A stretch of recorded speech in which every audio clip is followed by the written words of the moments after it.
So this is called Popeyes. Never thought it would have ended this way or begun. 15 years later, survivors sitting in Popeye's Chicken, downtown Brooklyn. Our coleslaw and mashed potato cups imprinted with "We love chicken." Us sitting quietly for hours staring into the afternoon out of Popeye's big glass windows. When we first sat down, Colin smoothed his napkin over his lap. I was impressed at how elegant he was for Popeyes, our gold and silver rings glistening as we ate chicken, brought it to our lips.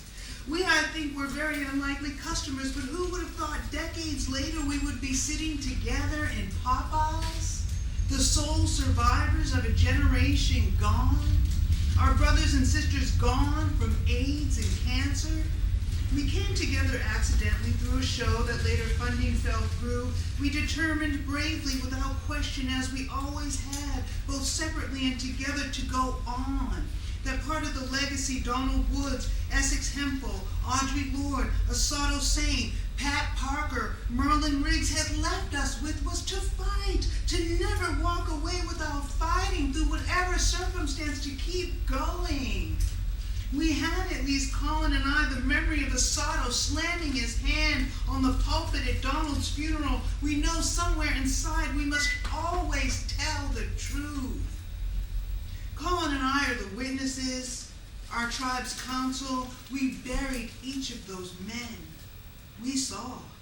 And over the years, we haven't spoken much, not even on this project, but today, during a rehearsal, during the recitation of a poem, he grabbed my hand, full of trust and innocence, held on, then let go. And for me, even as a poet, that moment meant more than words. So where can we buy the book? Oh, online, VE Press. Right. Can I Pray for me. I've got another one in the works. Sodas or beers or anything of that nature here? Because, popcorn is drying. Okay, I'm going to do this one. Because Michael Jackson's doctor is on trial, so I think that this is very, The title of Britney's last tour album was called Circus. And she's got it right because that's what it is.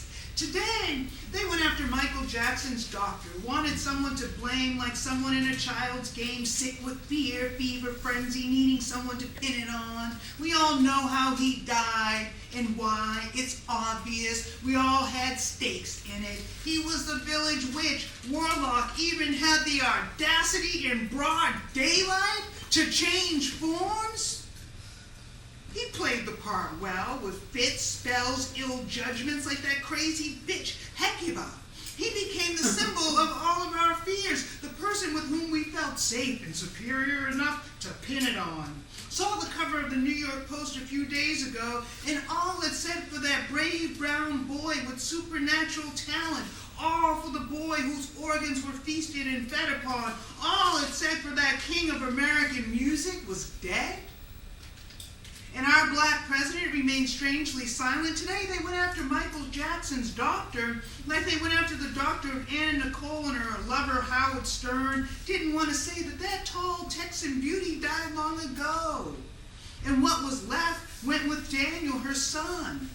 She was a train wreck. We couldn't stop watching over and over some new shock and thriller we couldn't get enough of. And this is dark, but I wanted to be as bright and shiny as Michael when he sang, "We are the world."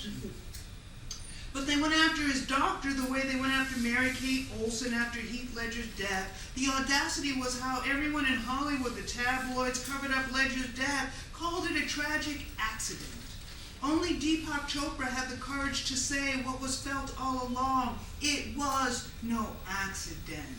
It was despair, a growing despair. And soon the papers will begin to proclaim what we're all going to feel: dead, mindless, numb, a surface existence moving from one shopping center and competitive sport to another, and the only green allowed to prosper and thrive.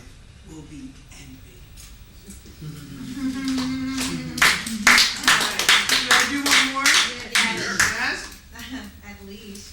All right. We might ask for 5 more. more. Okay. All right. This is a little fun. We'll see. We'll see what you think.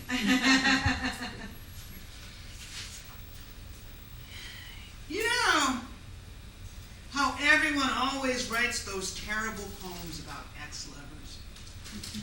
Well, I wanted to write a different one and say I liked her.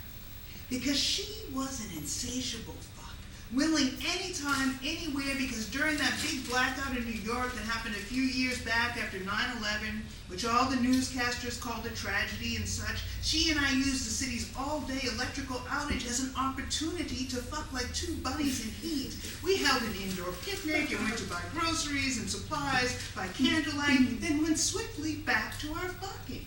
I liked her. Because one night while watching television, we rented the films Lord of the Rings, Fellowship of the Rings, The Two Towers, you know, one of those big Hollywood blockbuster action movies mixed with some warmongering and medieval shit. Well, anyway, I liked her because it was nearing the end of that movie, where the handsome movie actor, a swashbuckling variety, is fighting his final battle, when all the chips are down, enemies everywhere, and it must look to the outside eye like he and his team of good guys has surely lost the war.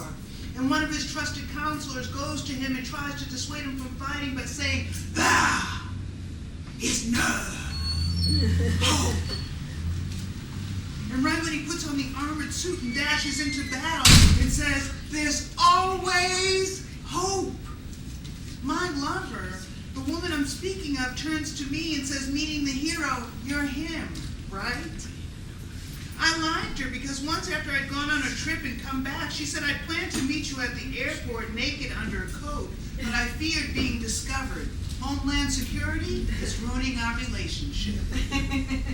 And once, while going on another trip, she and I fucked so hard in a parking lot, I was late for the plane. And then when I entered the terminal, discovered I was at the wrong airport. And then my lover transports me in her car, on top of her wings, on back of her imaginary horse. And we're like the Lone Ranger and Tonto galloping down the highway full speed. I ended up making that flight. I liked her. Because once when we were standing on a soccer field on a Saturday afternoon, watching her 8-year-old daughter play soccer, the sun shone brightly on the field, then the team switched side and all the action goes an opposite way. She turns to me after we fought the evening before, when she's only going to walk a few steps, and says, "Come with me." I liked her because she wanted to study the Kama Sutra and for us to buy the kids. And finally, I liked her best because occasionally, while making love, when neither of us was guarded, she placed her slender brown hands around the back of my head, cradled it the way a mother does with a child, gazes lovingly into their eyes as a way of protecting them and keeping